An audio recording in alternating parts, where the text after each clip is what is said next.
Redo You, the podcast that teaches you tools and strategies so you can build the confidence to rediscover and reinvent yourself. With me, Emma Hull, your favorite life coach. Each week, I'll introduce a concept that you can implement right away so you can live your most authentic life. Let's get started.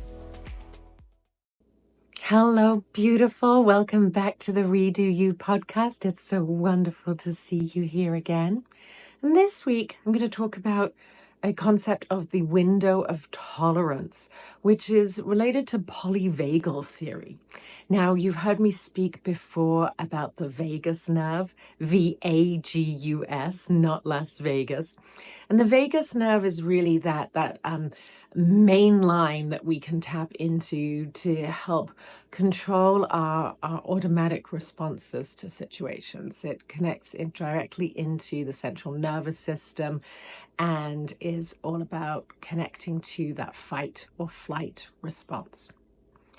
And so if you think about how you spend the majority of your time, you're in a fairly relaxed, neutral state. I mean, sure, you're paying attention to what's going on around you, but you're not on high alert, you're not stressed out, nor are you in any sort of catatonic state. You're going about the day, you're noticing the colors and the flowers around you, you're hearing conversations happening.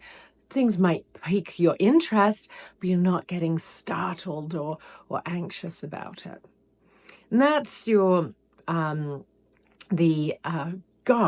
forgotten what it is, the ventral vagal state. So the ventral vagal is your resourced state where things are good. And then we're all familiar, I'm sure, with that triggered state where something happens and suddenly you're sweating, your heart's racing, you're thinking the worst case scenario. And that's when we're in that triggered state where we're in our sympathetic nervous system. And in that state, you are not able to think rationally. You're not able to make good decisions. You might be yelling and making... really getting that heightened emotion, and catastrophizing is definitely something that I do. On the other side of the spectrum, sometimes when we're triggered by an event, we actually shut down. That's that freeze response. And in that situation, you might find yourself unable to make a decision, unable to even really articulate your thoughts or what's going on. Maybe you have like no energy at all and you just want to sit on the couch or go to sleep. Maybe you feel kind of numb. Someone shares something that you think normally would be shocking to you and you really don't have a response. That's another way that your nervous system is protecting you. It's just, it can't handle it, and so it shuts down. And that's the dorsal vagal. So think about, for you, what are some of the signals for you that you're in that heightened state? How do you know that you've been triggered and that you are in the sympathetic nervous system? Like I said, it could be sweating, heart racing, maybe you get flushed, start raising your voice, those kind of things. Catastrophizing, as I said, is one for me. Take a moment and note down, or just take a moment to think about what that state looks like for you. And maybe give that state a name. Perhaps it has a color that you can associate with it. And now think about that lower state when you're triggered by something so much that it sends you into that semi-catatonic state where you're numb.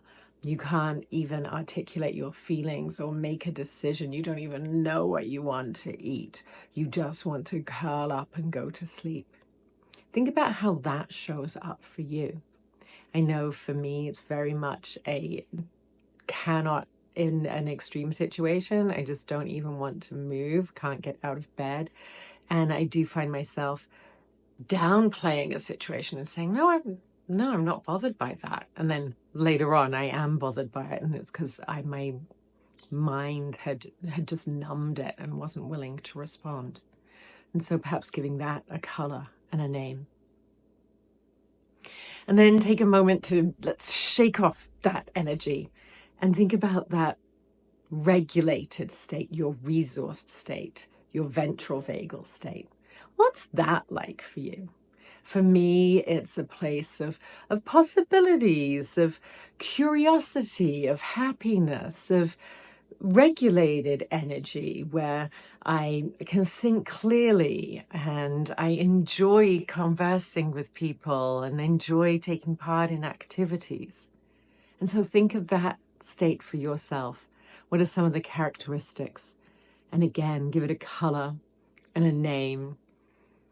And the purpose of this exercise is to bring your awareness to these different states that we find ourselves in. And it is absolutely normal throughout a day to be waving around inside that ventral vagal space. And then sometimes we go up, sometimes we go down. And what I invite you to do is to pay attention and notice when you are moving around within that resource state and when you're dipping below and being triggered above it. And consider just noticing that and lovingly offering yourself an invitation to think about what are some ways that you might be able to care for yourself in that situation and help yourself get back to a resourced state.